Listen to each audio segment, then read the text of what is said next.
The views and opinions expressed on Analyze This are entirely those of the on air participants and do not reflect those of the station's board, management, staff, or underwriters.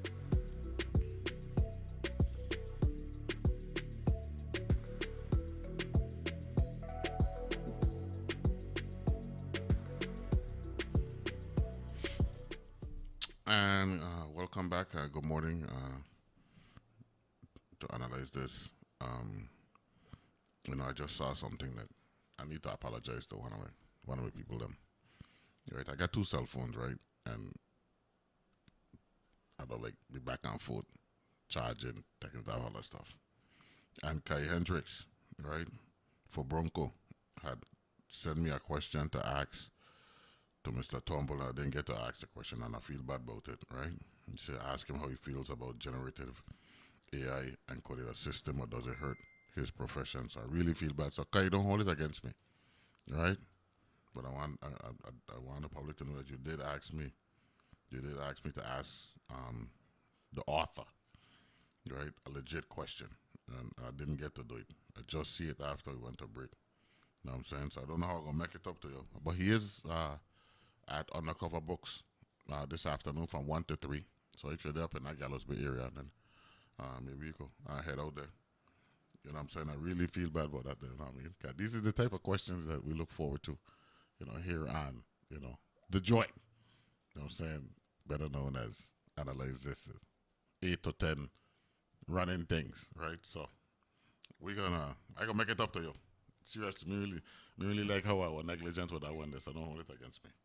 Anyway, so we're gonna transition from Cadwell Turnbull, the author, and now we're gonna talk to the doc, Latisha Edwards from UVI CELL.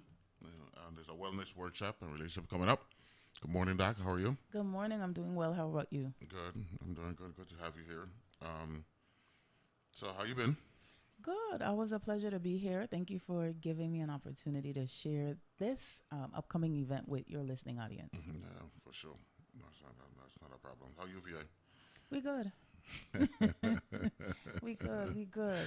Country running good. That's a term that one of the callers, his name was Edwin Carlwood. He would call into Mario show, and he had like a high pitched voice, that kind of funny voice, and he'd be laughing, and he said, regardless of how the country going, It's always good. country running good. You know Always what I'm saying? good. That's the right kind of mentality. So I want to give a shout out to the late great Edwin Carlwood.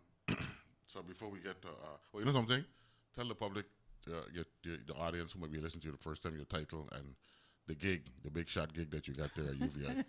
So, my humble occupation at the University of the Virgin Islands, where I get to serve our people and the community. I am Dr. Latisha Edwards. I am the Community Engagement Manager, and I'm also the Director for the Center for the Study of Spirituality and Professionalism. Okay, that's awesome. Complex grad or Complex grad, Barracuda? celebrated our 30 years. Yeah, that's Celebrated right. That's right. This 25th year graduation last. This is the 31st year Yes. that the school opened in 95. 30 years of Wow. excellence. Wow, that's awesome. Time to fly up. Sure. Who you telling? Who you telling? And when you were here the last time, I think you said you were in Florida for a while. Was in Florida for about 17 years. 17. Mm-hmm. You graduated from Complex what year? 2000. Well, you know your age.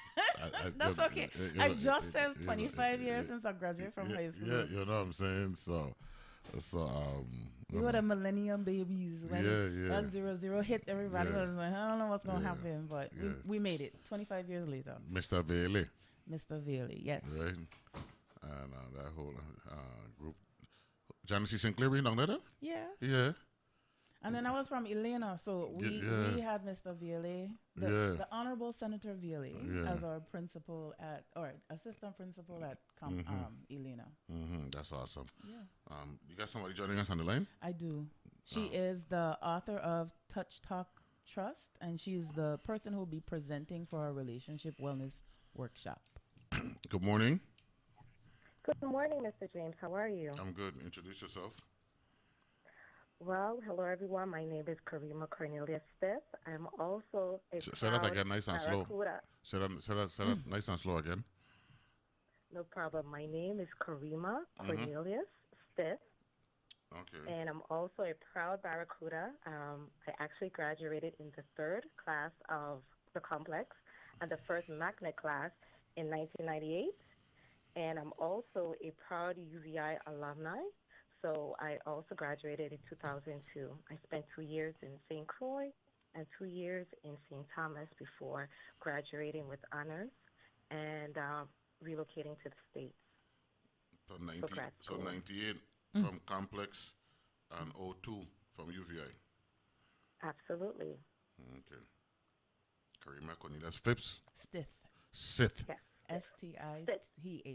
TH. So instead of a Smith, it's with a T, Stith. Or Stith. Mm-hmm. Yes. Yo, hmm that's one of my favorite names, man. Had a basketball player from University of Virginia named Brian Stith. And That is my husband's cousin. you see, you see what I'm saying? So you know I ain't making things up on my show this morning. You know No. what I'm saying? Wow. No, he was, I believe, he was a valedictorian in high school. I remember he was I gonna look it up, but Brian Stith, and he was an NBA player. Played in the NBA and Yes. University of Virginia hmm Cavaliers. Wow. So Brian Stith is an in-law. I like him that. I like him that. Small world, isn't it? Very much so. hmm So let's get with it. We got workshops coming up. Latasha.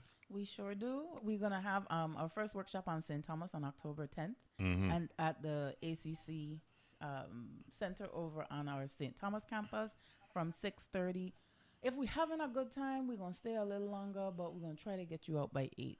Okay. And then on St. Croix, we will be at the UVI Great Hall, same time, 6:30. So October 11th, Saturday night.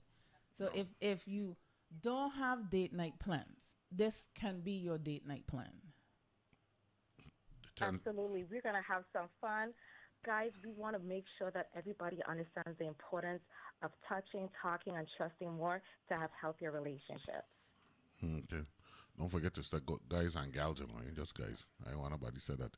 There's only, Oh, guys and gals, yes. You know what I'm saying? Everyone Single is and included. couples. You know what I'm saying? So Everyone's included. I don't want nobody blaming my show for being prejudicial. Okay? So guys and Not at gals. all, not at all. Guys and gals. Talk about wellness in general though, and why it's important, not just for the physical aspect, but the mental aspect as well. So, So my focus is on, oh, no, go ahead. you go ahead, Dr. Edwards. So my focus is on intimacy. So, Mr. James, I've been a therapist for over 20 years, and my focus for the past 6 years has been not only just overall mental health, but sex therapy. And what I've learned, what a lot of people seem to be so surprised, it's not about the physical act, it's about the intimacy that people are lacking. It goes back to the everyday acts that we are forgetting to do. Because if we are reaching out and touching more and talking more and trusting more, our overall wellness will improve. And our connection with others are going to also be more satisfying because, after all, our relationships are a currency of life. That's awesome. Latasha, want to dovetail on that? It was well said, perfectly said. And I think sometimes we exclude how our personal relationships spill over into everything else. When you come to work, if you had a bad night, you having difficulties, learning how to manage that as well. That's why we're not excluding singles. I told somebody the other day, you don't wait till you have a baby to figure out how to take care of the baby. Mm-hmm. Usually you have a wellness course or they try to teach you parenting skills prior to the arrival. So it's important that even these skills, you kind of learn and practice and do them with everybody else on an everyday basis. Maybe not as intimate, but I'm pretty sure if your partner has told you, I don't like when you do XYZ, you've been doing XYZ at work and with the kids and with your friends and in those relationship spaces.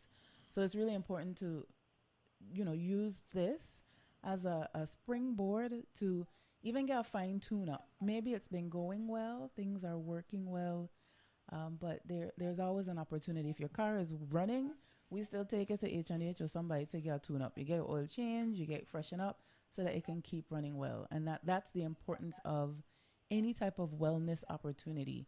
It is a gauge and a radar to see where you are, how you can improve, and maybe keep it running well so that you can keep the flame and the fire and the excitement lasting even longer.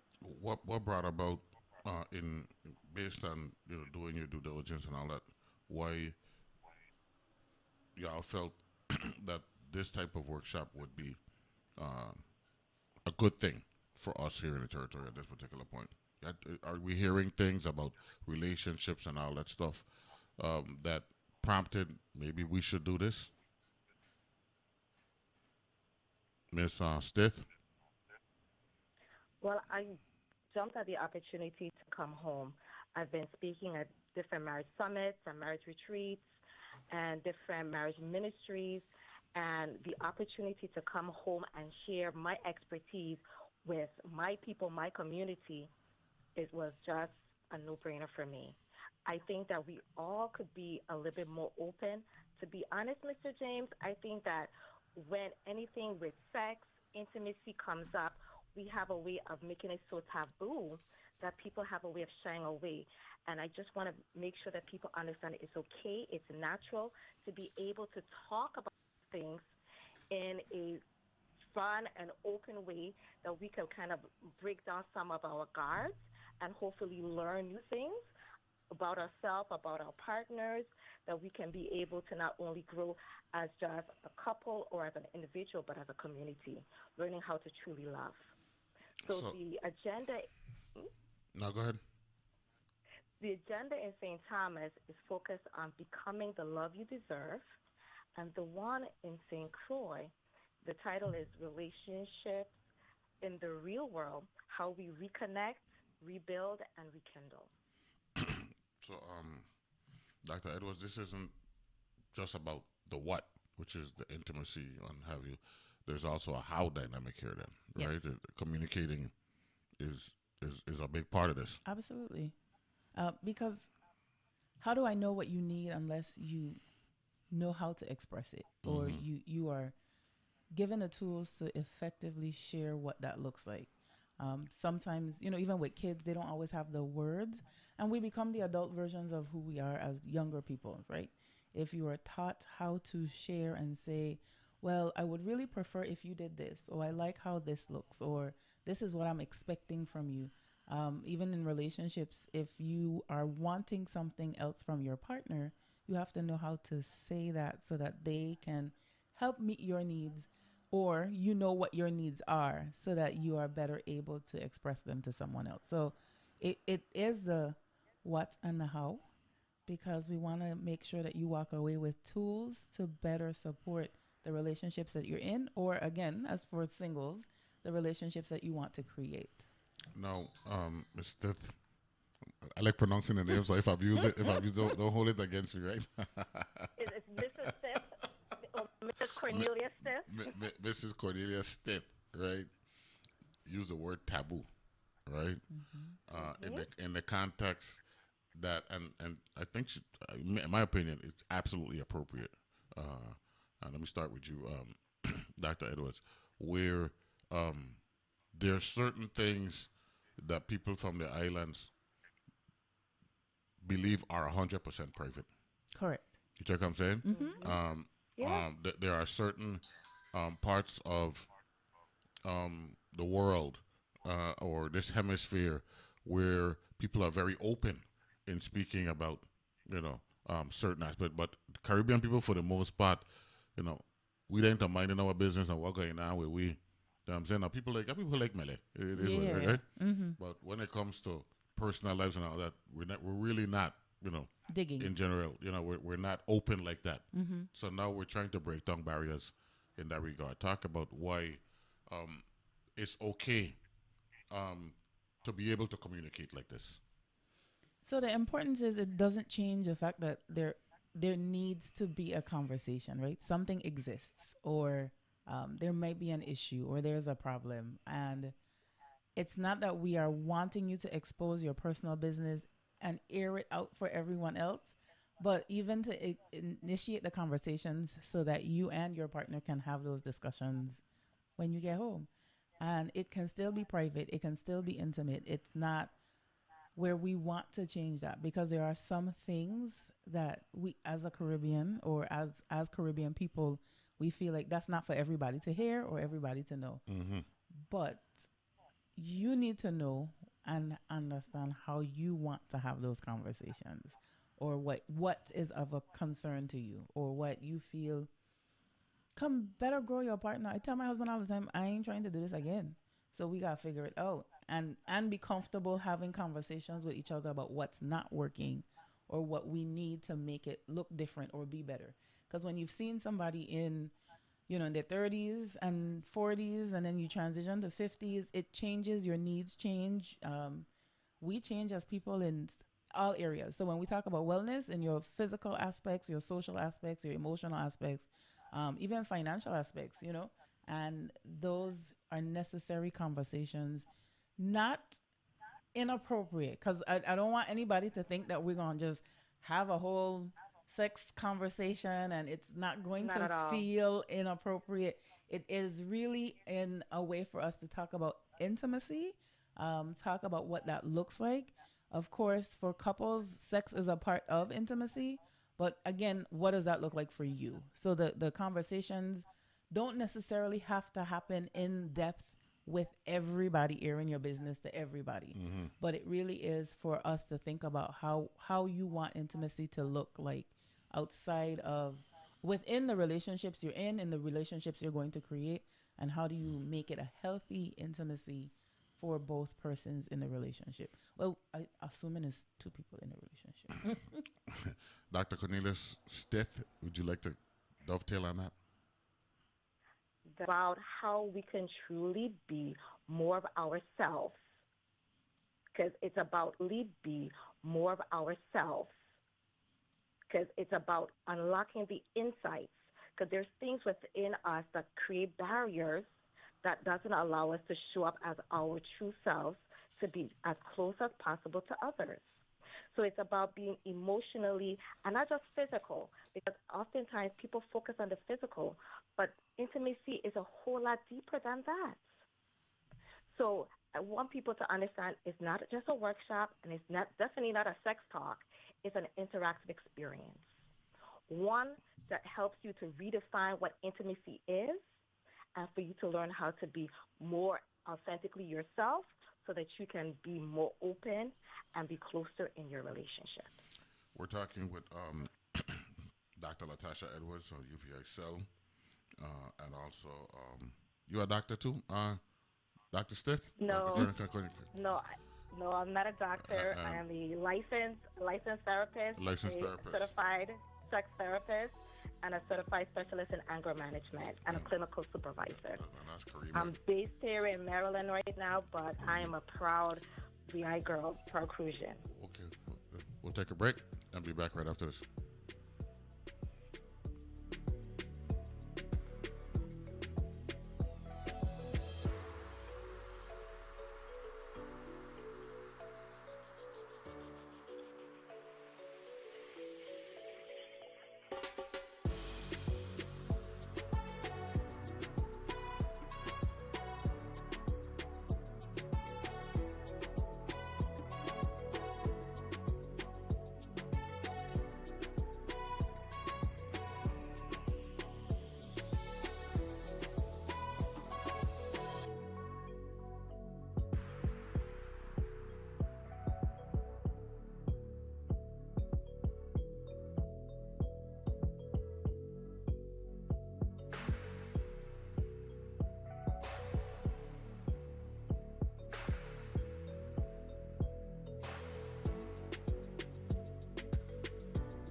And we're back here to analyze this. We're talking with Dr. Latisha Edwards and Ms. Karima Cornelia Stith. There's a UVI CELL Wellness Workshop coming up St. Thomas that would be October 10th, October 10th. That's a Friday, a Friday night. right? Friday night, October 10th. What's the time? 6:30. 6:30 to 8:30, maybe a little longer. And then it moves to St. Croix on Saturday, October 11th. Right? Same times. And I'll be at the UVI Great Hall. That's Right? correct. And St. Thomas is at the ACC? ACC. ACC. Okay, good. Now, good morning once again, Karima. Glad to have you on. Turn on your radio. Turn on your radio, Miss Cornelia Stith. Okay, there you go. Talk to me. I can still hear myself. Okay, good. Talk to me now. Can you hear me?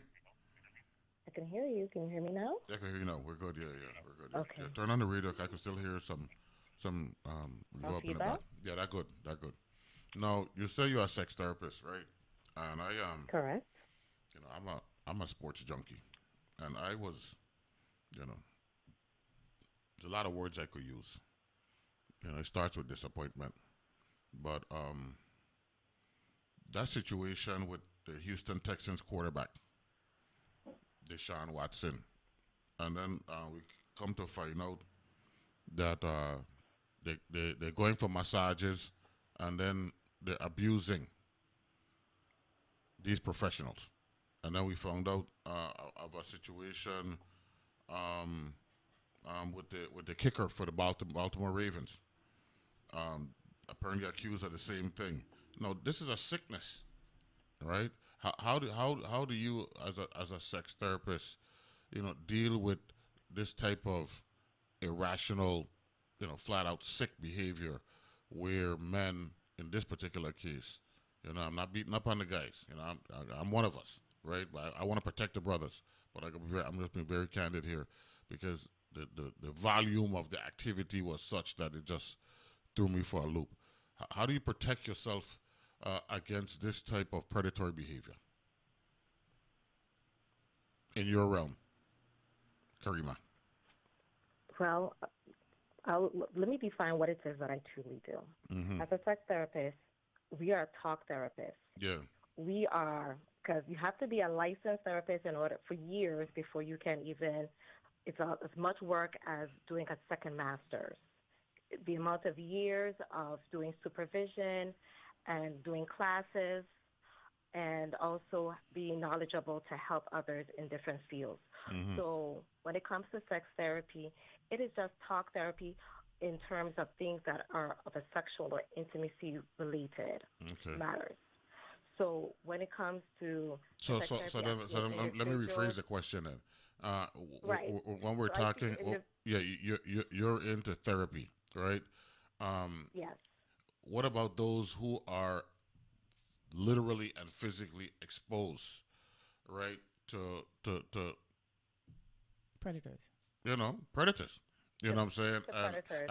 And that's where you come in, because if they go through that experience, and then they might need to talk to you, because you're the ear, you're the professional who has a understanding and a sensitivity to what they've experienced and the predatory behavior.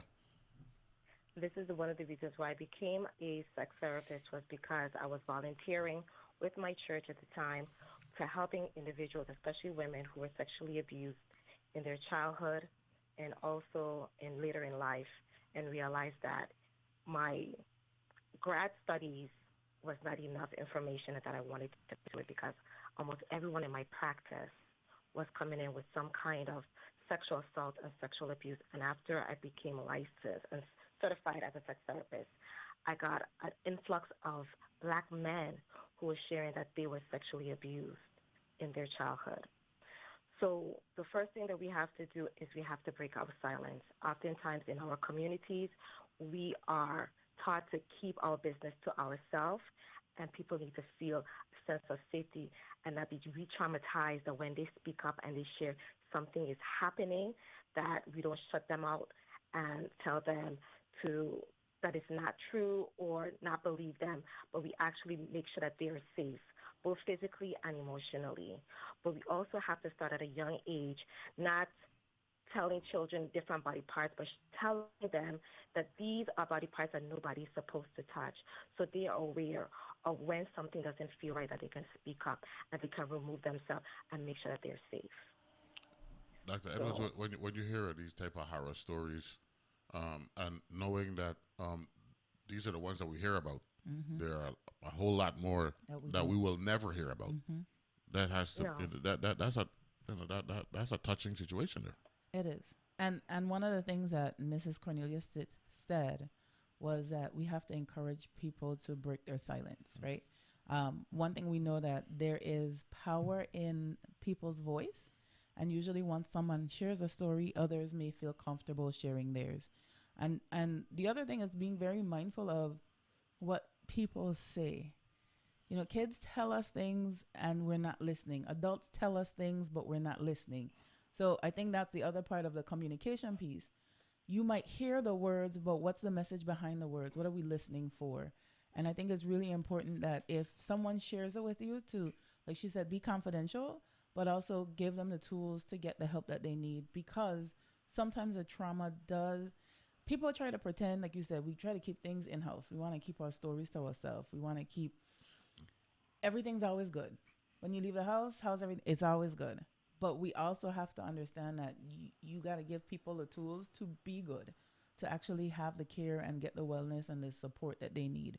So whether it is going to a therapist, whether it is a support group, whether it is sharing your story and creating a platform for others to understand that even if it happened to you, this happened to me, and I want you to feel comfortable getting the help you need so that you can be an overcomer and not allow it to suppress you, not allow it to sometimes play over in your mind and cripple your progress in life.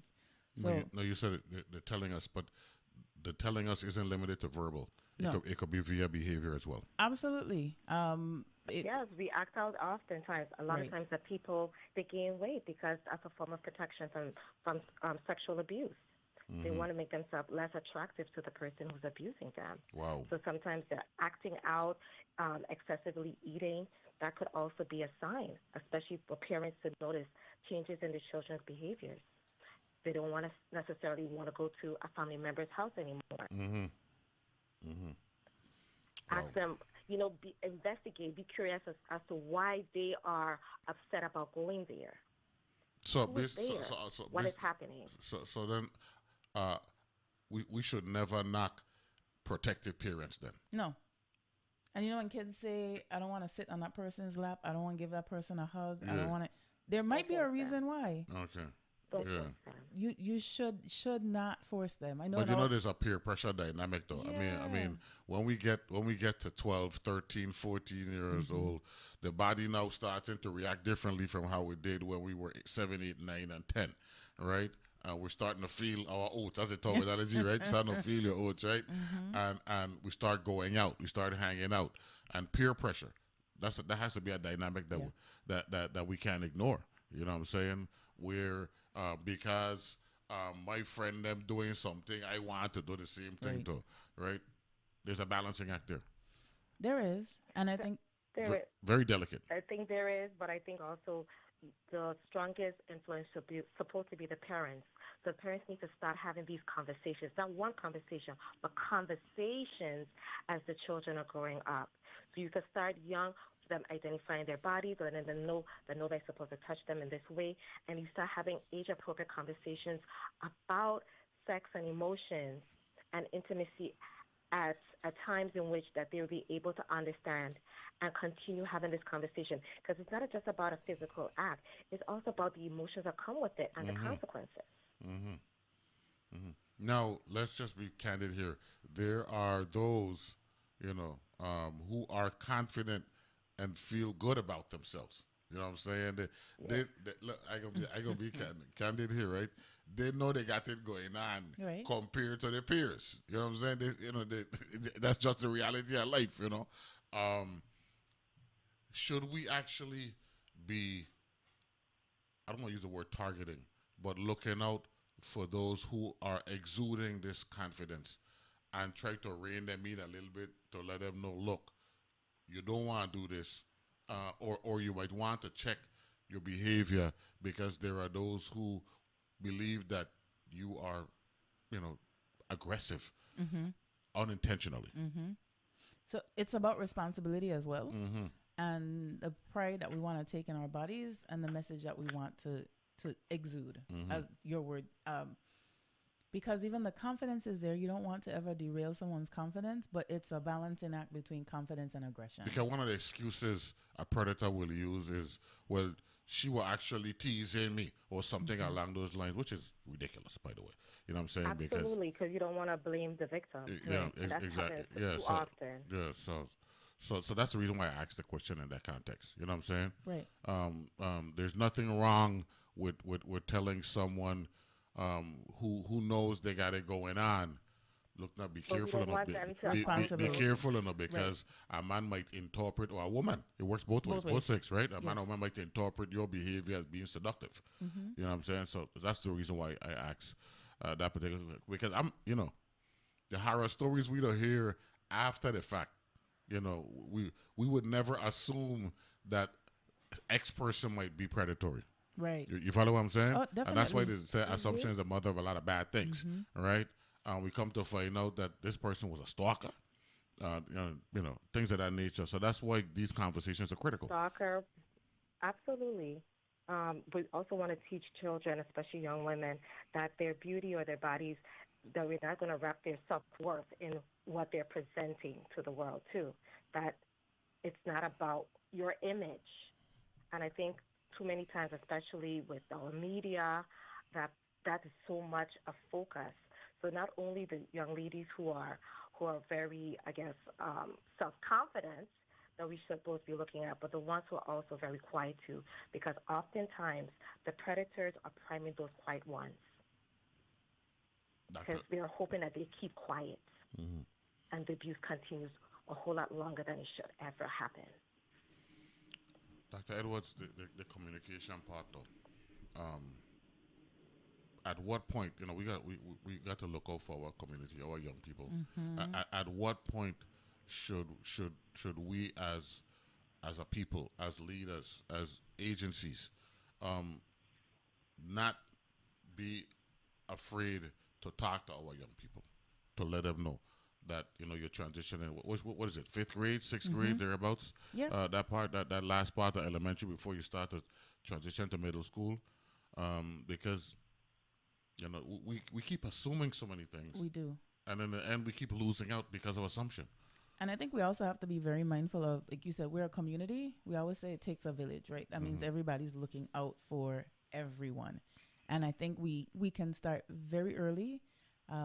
As Ms. Cornelia mentioned, it's the good touch, bad touch we used to do. As a school counselor, we used to go into elementary schools and we talk about private parts. Now, you don't want to overstep because you don't want to have certain conversations. But sometimes I've heard horror stories from adults of situations as early as 5 years old. Wow. And we're hearing it more prevalent now. Absolutely. Absolutely. People are talking. People are feeling more courageous to share their story. Right? Yeah, but we're also in this. Wasn't happening. But I didn't mean to cut you off. We're also in a social media world. Yes. And a lot of things that we're hearing now because of social media, and the things that we're seeing because of social media, we weren't seeing before. So talk about how that has impacted, the news per se, or the behavior being more open now. I mean, it's painful to go on the internet now hearing an elderly man abusing children in church, abusing children in school. I mean, and it's way too prevalent. It is. But I told someone the other day, a lot of these stories aren't new. They've happened, and they've been happening for a very long time. Wow. Social media has just been the proponent for us to hear more about it and to let us see that it is really happening. The stories exist, that the children or the childhood stories you may have heard are not fables or they were making it up. Because, there was a time when if a child would accuse or said this be happening to me, they would get brushed off. Absolutely. And you making that up, you dreaming, that person would never do that. So I hope that as we are seeing the posts, we're reading, the articles that we're seeing, the social media outcry of these types of occurrences, that we're being more mindful and paying Having conversations attention. at home with our Right. children. So I'll share because you know we do But that there's all also the a time. flip side where people have been wrongfully accused as well. Absolutely. So we don't want to ignore that aspect, that dynamic there either. And I think sometimes we pray. So I have an 8-year-old, and for the last maybe year and a half, she has been very adamant that she does not want kisses at all. And we've learned to respect her space, right? And as her parents, it's kind of like, that's weird. And we've asked, is somebody done something? Are you okay? Do you feel safe? And she's like, absolutely. I just don't want kisses anymore. So then we have a conversation of what's appropriate, what's not appropriate. When do you think it's safe? You know, what should we do, shouldn't do? And that's not how she chooses to display affection or want us to give affection to her. But it wasn't ignoring the situation. The question had to be asked, why? What happened? Was there something else? And I think sometimes we brush it off. So you don't want it, you don't like it, oh, you're being funny, but you have to engage and have a conversation. And she's 8. And even my mother-in-law, who's much older, she said, she texted my mom and said, do you find that that's strange? Again, it's the village, right? It's your community paying attention to what is happening in a child and looking for signs. And that's why I always, as a school counselor, love the work that I did, because sometimes the parents aren't there. Sometimes the guardians aren't always paying attention. A lot of the times the parents aren't there. It's not their fault. I mean, just no, they work in, they provided, yeah. and I end up being a surrogate. School is home away from home. Home away, and sometimes they prefer being at school than being at home because the persons that they're scared of or don't want to go to or towards are at home. And once they realize that we, as the educators or the professionals in the building, have their best interests at heart, and we're working with their parents to ensure that they're being cared for, then we are creating that village and that dynamic to make sure that we're creating a healthy and a safe community for our youth. Because if we have, someone told me yesterday, it was. Let me pick up the topic right there. We're going to let break. Talking with Latisha Edwards from UVI CELL. They got a wellness workshop and relationships coming up on the 10th and 11th, St. Thomas and St. Croix respectively. We also got Karima Cornelia Stith on the line. We'll come back, wrap up the conversation, and I want to call the weather service so they can let us know what we're dealing with here in these parts. Be back right after this.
And we're back here. Analyze this.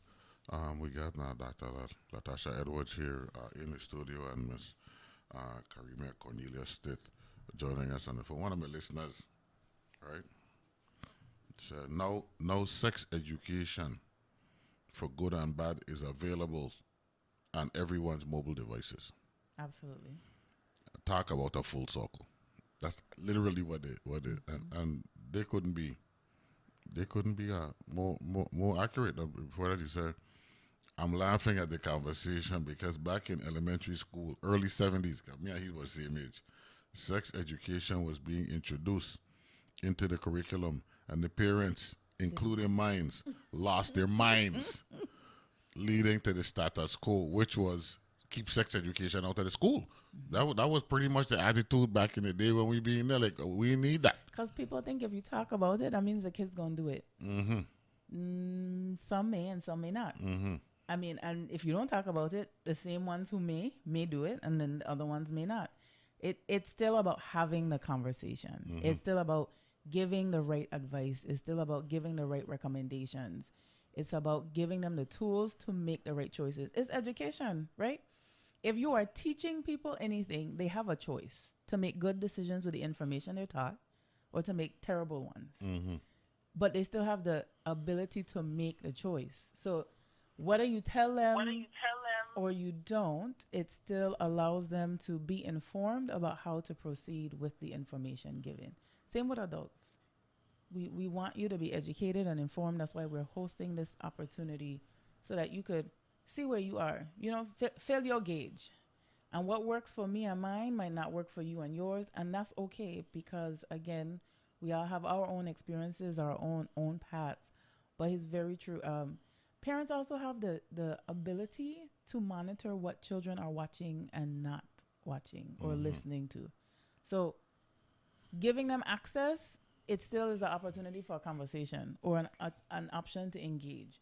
So sometimes I'll let certain things I don't think is appropriate play. And like, what'd you get from that? Should you have listened to it? Or what do we need to have conversations about when you hear that? You know what I mean? Instead of, okay, you just have an iPhone and you scrolling through and you watching everything and you listening to everything without an actual conversation. Karima, let me ask you this question. I make sure the radio turned on so we can get the feedback. Have you found in your profession the conversations that you were having with adults that they have told you they wish they had this conversation when they were younger? Absolutely. Majority of the times, they never had the conversation at all with their parents. Some were given books, and sometimes the topic of sex never even came up. So they had to practically learn on their own, or they were exploring on their own, or their classmates were sharing magazines. Wow. So this is very much a needed topic for parents to understand ways in which they could start the conversations. No, not only that, you don't want their children to experience what they experience when it could be avoided. Absolutely not. I thank God I didn't have that experience. My mom was very open with me and my brother, and it was just recently, some years ago, I realized that my experience, which I was excited to learn, my brother said he was totally embarrassed by it because he wished my father had that discussion with him instead of my mom. But I was all into, like, yes. She was very open about discussing about sex and the importance of waiting, importance of knowing that this is a natural feeling. It's good to feel, but it's better to experience it with a person who is your person, your husband, your wife, your person. Latisha? So if we're talking stories, I did not want to hear it because I was one of those that learned from my friends. So when the time came, I was like, nope, don't want to have this conversation with you. I didn't feel like it was appropriate. again, because sometimes people feel like there's an age you should wait to say certain things and not necessarily a child's maturity. So you have to know, and this isn't just for the parents who are listening, it's for community members who are with children and around kids, or have the experience of being in a family with younger ones. It's just being mindful of what that looks like, and just, maybe even not engaging in a conversation with the child directly, but even with the parents. I remember my grandmother, I didn't understand this, but she used to say to my mom, my eyes were open wide. And this old, and I was like, what? I mean, they should be. I'm looking at you, you looking at me. And I couldn't understand what she meant. But she would always say it every time. And she used to turn to my mom, and as we're having this conversation, she would say, have you spoken to her? And every time I would go see her, she would always say, this is the girl, eyes open wide. You sure you speaking to her? Mm-hmm. And I couldn't understand what that meant. But again, that's what we do as a community. It might not be for you to necessarily engage in the conversation, but make sure you're encouraging those around you who do have younger kids, junior high age, high school kids, to have those conversations with them, especially since we're very into our devices. They're on the phone, they're scrolling. Find time. I know Department of Education is doing a lot of parent education forums, Mm-hmm. parent workshops. And I know we focus a lot about school and what they're learning in school, but sometimes it's not just about the math and the science and social studies. They're learning a lot more, No, and we should be engaging in all types of conversations. The advent of the cell phone And we, and oh, the cell phone and social media has changed the world completely. To how yes, we were everything growing is up, accessible. and it happened in a short period of time too. Oh, yeah. You know what I'm saying? This did, But yeah, it didn't take 30 years for this to happen. In a matter of 3-4 years, cell phone tech off at the start of the millennium, social media by the end of the first decade, 2007, 2008-ish, and by 2011, completely different world we're dealing with here. So And these kids want to be influencers. yeah, and not only that, they're seeing a lot of people make a lot of money Yes. being Yes. influencers. You know So what I'm saying? that's what they want to do. Yeah, and anything that's going to generate money, they're going to be attracted. Let's wrap up the conversation. The event next week, Friday in St. Thomas. October. Not next week, Friday. The The following following week, Friday. Friday, 10th. Right? 15 days from today. Correct. October 10th. Right? St. Thomas, UVI campus, the ACC, right? That's ACC, yep. right? We'll And, have food. So don't make food be an issue where you don't Yeah. want to come on a Friday after work. Mm-hmm. Just get ready and come. Mm-hmm. And then it but shifts get to a St. babysitter. It shifts to St. Croix on the Saturday Mm-hmm. at the Great Hall, right? And this is by the way, this is VI Puerto Rico Friendship Weekend, though, I know. right? It's our whole weekend, though, right? So Yeah. the 11th, Mm-hmm. and then Miss Stitch, you gonna be here or this gonna be virtual? You coming home or what? Oh, I'm coming home.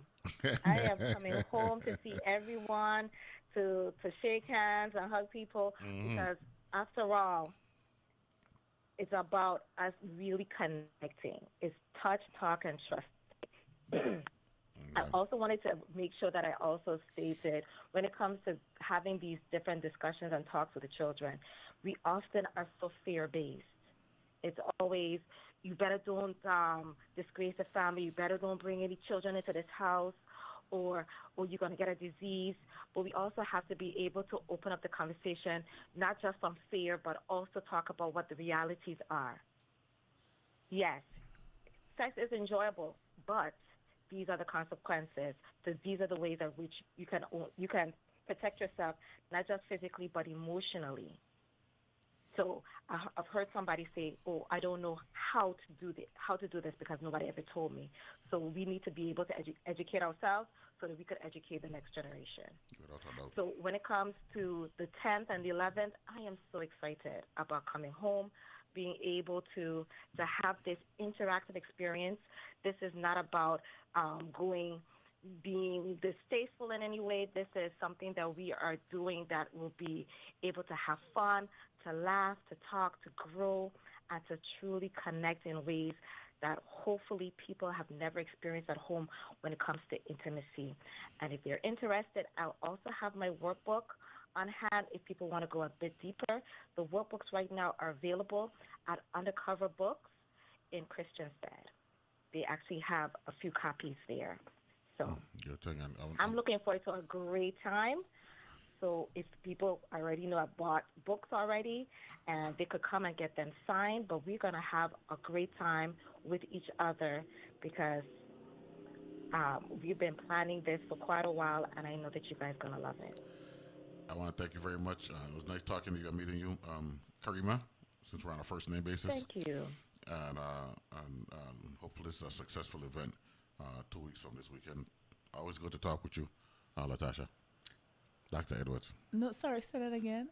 No, it says always great to talk with you. Oh, always a pleasure. So, yeah. So the title of the book is Talk, Touch, Trust. Yeah. So if anyone's interested, they can, like she said, go to Undercover Books. Always a pleasure to be here. I'm so grateful for your listening audience. Mm-hmm. I get calls after. So we didn't say, we do want you to register. So you can register online for the event. You can always call me at 692-4112. That is my direct line. You're not going to get a secretary. Or if you need a registration link, you can email me at Latasha.